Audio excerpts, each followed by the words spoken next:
감사합니다. 할렐루야.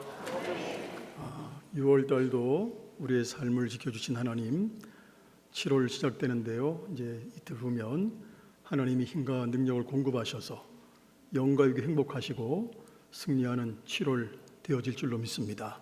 우리 서로 인사 나누시겠습니다.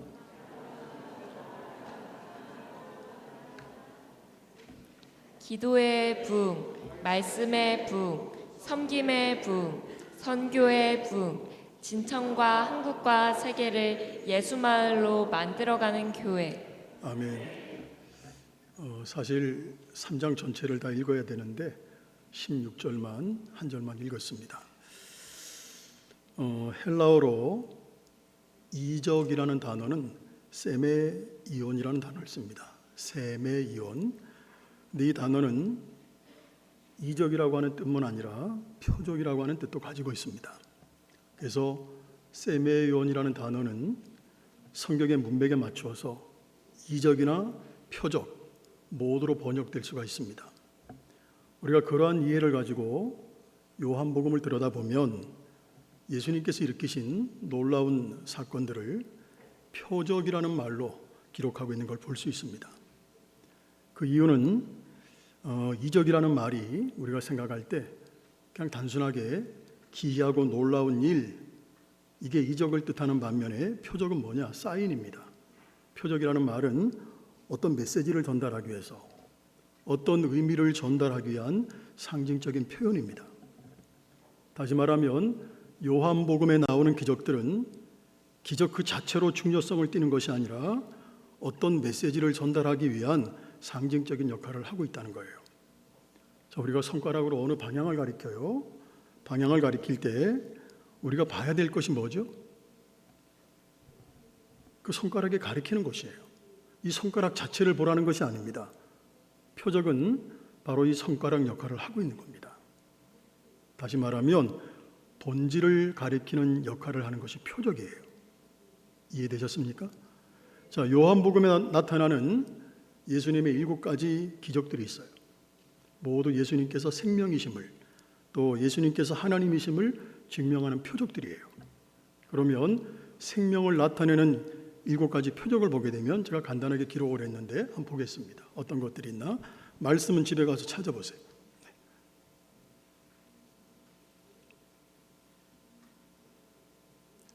자, 7가지입니다. 그런데 안타깝게도 많은 사람들이 그 표적이 가리키고 있는 본질을 깨닫지 못하고 있어요.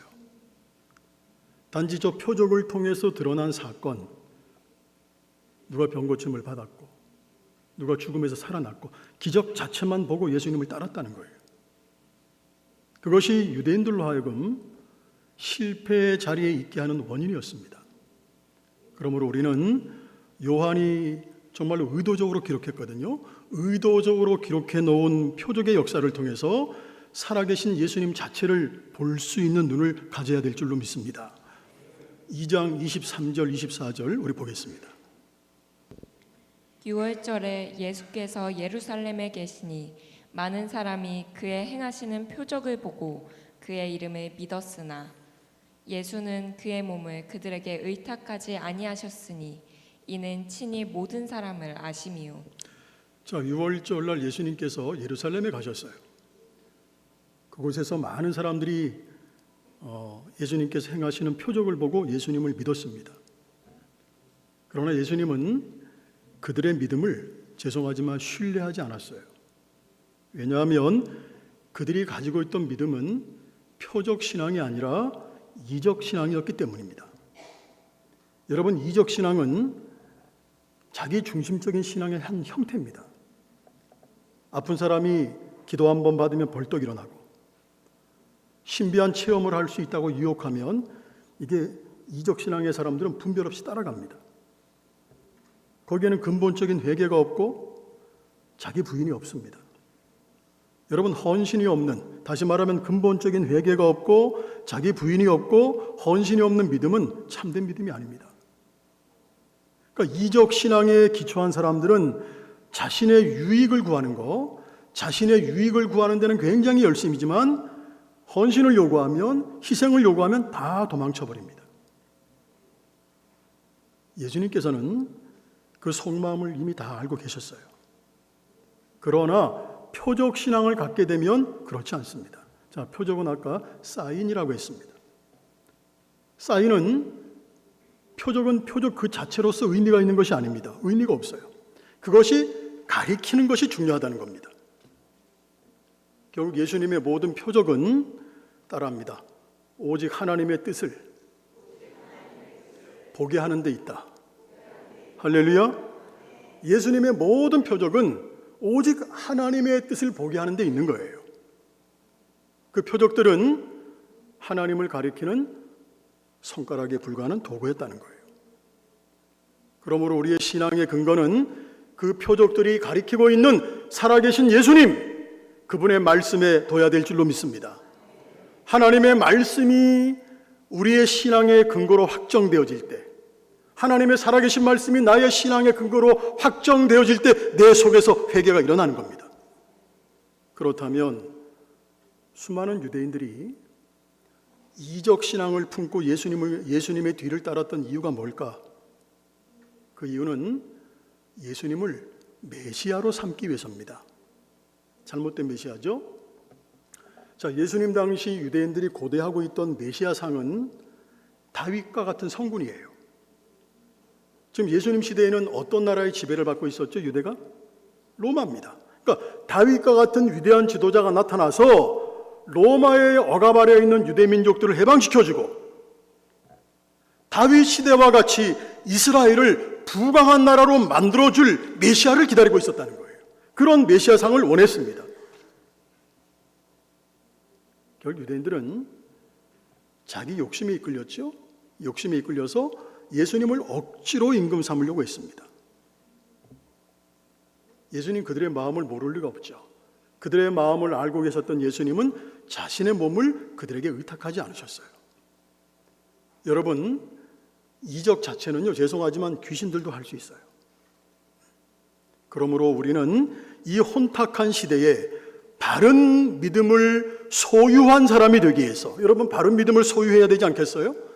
바른 믿음을 소유한 사람이 되기 위해서 표적 자체에 매몰되는 것이 아니라 그 표적이 가리키고 있는 본질, 오늘도 함께 하시고 영원토록 함께 하시고 살아계시는 예수 그리스도를 바라보는데, 집중하는데 전심을 다해야 될 줄로 믿습니다. 그때 주님께서는 당신의 몸을 우리에게 의탁하실 것이고 함께 동행함으로 하나님이 원하시는 아름다운 열매를 맺어가게 될 줄로 믿습니다. 자, 이적을 보고 예수님을 찾아온 대표적인 사람이 니고데모입니다. 우리 3장 1절 2절 보겠습니다.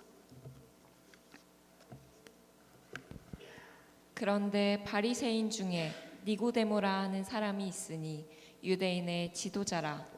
그가 밤에 예수께 와서 이르되 랍비여, 우리가 당신은 하나님께로부터 오신 선생인 줄 아나이다. 하나님이 함께 하시지 아니하시면 당신이 행하시는 이 표적을 아무도 할 수 없음이니이다. 여러분, 니고데모는 바리새인이에요. 윤리적으로 교육적으로 잘 훈련받은 사람이에요. 우리가 인간적으로 얘기하면 갖출 거 다 갖추고 있는 사람이에요. 그런 니고데모가 예수님께서 행하시는 표적을 보고 예수님을 선지자로 생각했다는 거예요. 그래서 니고데모는 진리에 대해서 깊은 관심이 있었어요. 진리에 깊은 관심을 갖고 있던 니고데모는 이 선지자, 예수라는 선지자를 통해서 내 신앙의 고민을 좀 풀어보자. 그래서 밤중에 몰래 예수님을 찾아왔습니다. 니고데모는 진리를 찾는 열심은 있었어요. 그런데 아직까지는 영적인 생명이 없는 어둠의 사람이었습니다. 니고데모의 이런 영적인 상태를 예수님이 깨뜨려 보셨어요. 그리고 니고데모에게 이렇게 말씀하세요. 지금까지 너의 모든 삶들을 다 내려놔라. 내려놓고 따라합니다. 새롭게 거듭나라.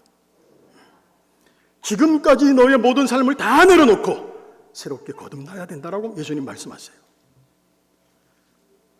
이 얘기 뭐냐 하면 지금까지의 니고데모의 종교 생활이 헛것이었다는 거예요. 충격적인 메시지죠. 오늘 예수님께서 여러분들에게 지금까지 너희들의 신앙생활은 헛것이야 이렇게 말씀하신다면 여러분 충격받지 않겠어요? 3장 3절 우리 한번 읽어보겠습니다. 시작. 예수께서 대답하여 이르시되 진실로 진실로 내게 이르노니 사람이 거듭나지 아니하면 하나님의 나라를 볼 수 없느니라. 아직까지 영적 진리 어둡죠. 니고데모는 예수님 말씀을 이해하지 못하는 거예요. 그래서 이렇게 질문합니다. 4절. 니고데모가 이르되 사람이 늙으면 어떻게 날 수 있사옵나이까? 두 번째 모태에 들어갔다가 날 수 있사옵나이까? 자, 4절 말씀을 사람들은 여러 목사님들이 해석이 다 달라요. 해석이. 근데 제가 묵상하며 느낀 것은요. 거듭 태어난다고 하는 것은 육적으로 도저히 불가능해요. 그렇지 않습니까? 이건 아이들도 다 아는 지식이에요.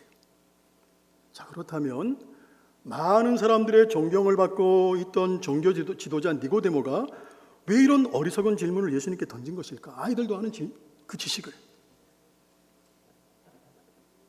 그것은 예수님께서 자신의 종교 생활을 인정하지 않았어요.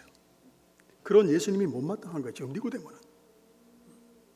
그래서 이제까지 내 믿음의 삶이 몽땅 잘못되었다는 말씀입니까? 라고 반문하고 예수님을 향해서 조롱 섞인 질문을 지금 던진 거예요. 예수님의 표적을 이적 자체로만 봤던 니고데모, 영적 진리를 보는 눈이 없었습니다. 근데 예수님께서는 그런 니고데모의 어리석음을 책망하지 않았어요. 그리고 표적이 가리키는 진리를 예수님이 가르쳐 주세요. 5절을 같이 읽겠습니다. 예수께서 대답하시되 진실로 진실로 내게 이르노니 사람이 물과 성령으로 나지 아니하면 하나님의 나라에 들어갈 수 없느니라. 여기서 물은 세례입니다. 세례를 의미해요. 세례를 통해서 진리 되시는 예수 그리스도의 속죄의 은혜를 입음으로 인간의 모든 죄가 깨끗하게 됩니다. 맞습니까? 물 세례를 통한 죄 사함이 없이는 결코 하나님의 나라에 들어갈 수 없다는 거예요. 그래서 진정한 부흥, 여러분 진정한 부흥이 뭡니까? 우리 교회 부흥하게 해달라고 기도하시잖아요. 그럼 진정한 부흥이 뭘까요? 여러분 부흥이 뭡니까? 교회가 커지고 교회를 막 몇백 평까지 크게 짓고 몇천 평 사람들이 막 몰려오고 이게 부흥인가요? 그래도 진정한 부흥은 뭐냐? 하나님의 생명이 계속적으로 나타나는 것이 부흥이에요. 할렐루야. 자, 진정한 부흥이 뭐다? 하나님의 생명이 계속적으로 나타나는 거예요. 이와 함께 사람의 거듭남은 성령의 도우심을 통해서만 가능해요. 자, 성령은 진리신 말씀이에요. 그러므로 성령의 감동으로 기록된 살아계신 하나님의 말씀을 통해서만 우리가 거듭날 수 있습니다. 결국 뭡니까? 물과 성령으로 거듭나야 된다는 말은 은혜와 진리로 다시 태어나라는 거예요. 거듭남은 본질적으로 생명의 문제거든요. 그래도 주님은 니고데모에게 이런 얘기예요. 야, 니고데모야, 너는 육으로만 태어났기 때문에 영적인 생명은 없는 시체야. 이런 말씀을 하시는 거죠. 굉장히 무서운 얘기 아니에요? 니고데모는 단지 종교적인 호기심을 해결하려고 예수님을 찾아왔지만 예수님은 그에게 가장 필요한 생명을 지금 말씀하고 있는 거예요. 니고데모의 모습을 통해서 돌아본 그러면 여러분의 모습은 어떻습니까? 예수님께서 주기 원하시는 영원한 생명보다 당장 눈에 보이는 육적인 욕구의 눈먼 모습은 아닐까, 나의 모습이? 여러분의 눈이 욕심으로 인해서 어두워져 있다 할지라도 주님께서 주시고자 하는 건 변함이 없어요. 영원한 생명, 그건 세상에 속한 것이 아니에요. 그렇기 때문에 표적, 사인을 통해서 영원한 것을 바라보게 하시는 거예요. 오늘 여러분의 삶의 채널을 예수님께서 주시고자 하시는 영적인 것에 고정할 수 있기를 주님의 이름으로 축원합니다. 그때 여러분들은 영원한 진리이신 예수 그리스도를 만나게 될 겁니다. 우리 요한일서 2장 15절로 17절 보겠습니다. 이 세상이나 세상에 있는 것들을 사랑하지 말라. 누구든지 세상을 사랑하면 아버지의 사랑이 그 안에 있지 아니하니 이는 세상에 있는 모든 것이 유산의 정욕과 안목의 정욕과 이생의 자랑인 다 아버지께로부터 온 것이 아니요 세상으로부터 온 것이라. 이 세상도 그 정욕도 지나가되 오직 하나님의 뜻을 행하는 자는 영원히 거하느니라. 자, 이러한 가르침에도 니고데모는 진리를 깨닫지 못해요. 그런 니고데모를 바라보시면서 예수님께서 다음과 같은 비유를 들어주십니다. 우리 7절 8절입니다. 3장. 자, 한번 눈으로만 볼게요. 요한복음 3장 7절 8절. 내가 내게 거듭나야 하겠다 하는 말을 놀랍게 여기지 말라. 바람이 임의로 불매 내가 그 소리는 들어도 어디서 와서 어디로 가는지 알지 못하나니 성령으로 난 사람도 다 그러하니라. 자, 이 구절에 나오는 바람과 성령은 헬라어 푸뉴마 똑같은 단어를 써요. 바람은 어디서 왔다고 어디로 가는지 우리가 몰라요. 단지 바람은 흔들리는 나뭇잎이 막 흔들릴 때, 아니면 길거리에 막 날아다니는 쓰레기들, 종이들, 이걸 통해서만 바람이 존재하는구나, 바람의 방향을 알 수 있어요. 자, 지금 제가 하는 말 이해되시죠? 성령으로 난 사람도 마찬가지예요. 내 속에서 역사하시는 성령님으로 인한 삶의 증거를 통해서만 성령의 존재를 느끼는 겁니다. 그러므로 성령을 경험해 보지 못한 니고데모가 영적 진리 알 턱이 없죠. 그래서 9절 봅니다. 니고데모는 어찌 이런 일이 있을 수 있습니까? 라고 반문해요. 그때 예수님께서 돌연 니고데모를 혼내세요. 자, 10절 한번 읽어보겠습니다. 같이. 예수께서 그에게 대답하여 이르시되 너는 이스라엘의 선생으로서 이러한 것들을 알지 못하느냐. 기득권, 자기의, 고정관념, 교만, 니고데모야, 이런 것이 너의 마음에 가득하니 너는 지금 육의 일만 생각한다. 그런 얘기. 이 말씀은 유대교 전체에 대한 평가입니다.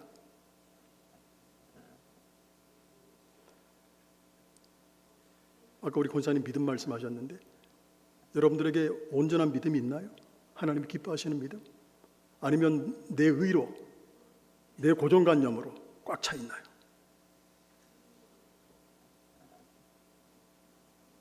유대교의 선생인 니고데모가 아무것도 몰라요. 배우는 사람들이 알 턱이 없지. 소경이 소경을 인도하는 모습이 그 당시 유대교의 모습이었어요. 그래서 주님은 이렇게 한탄하세요. 11절 12절입니다. 진실로 진실로 내게 이르노니 우리는 아는 것을 말하고 본 것을 증언하노라. 그러나 너희가 우리의 증언을 받지 아니하는도다. 내가 땅의 일을 말하여도 너희가 믿지 아니하거든. 하물며 하늘의 일을 말하면 어떻게 믿겠느냐. 지금까지 니고데모는 자기 몸에 배어있는 종교적인 본능, 자신의 논리, 자기의 의, 자기의 경험, 자기의 방법들을 동원해서 구원을 얻으려고 했습니다. 죄송하지만 거기에는 끝없는 갈망밖에 남지 않습니다. 구원의 도를 인간의 힘으로 완성할 수 없습니다. 그런 니고데모에게 인간의 한계를 인정하고 하나님이 계획하신 구원의 도를 믿음으로 받아들이라 주님께서 말씀하고 있는 겁니다. 하나님의 구원은 그가 생각하는 것처럼 복잡하고 어려운 것이 아니라 어린아이처럼 단순하고 순진하게 하나님을 믿고 하나님을 삶의 왕으로 주인으로 모시는 것이었습니다.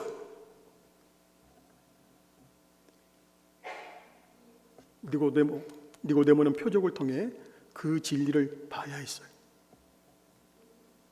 자, 니고데모와 대화를 마치시면서 주님 갑자기 이런 말씀을 하세요.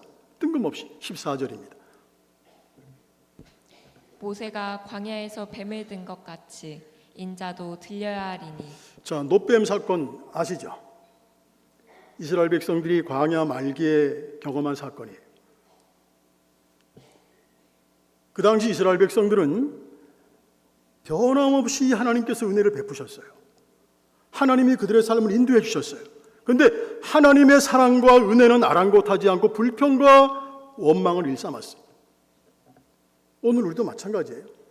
하나님은 우리에게, 아까 우리가 마지막으로 은혜 찬양을 했는데, 우리에게 수없는 은혜를 베풀어 주시고 우리에게 수없는 사랑을 쏟아부어 주시지만 우리는 그 은혜를 망각하고 수없이 불평을 하고 있어요.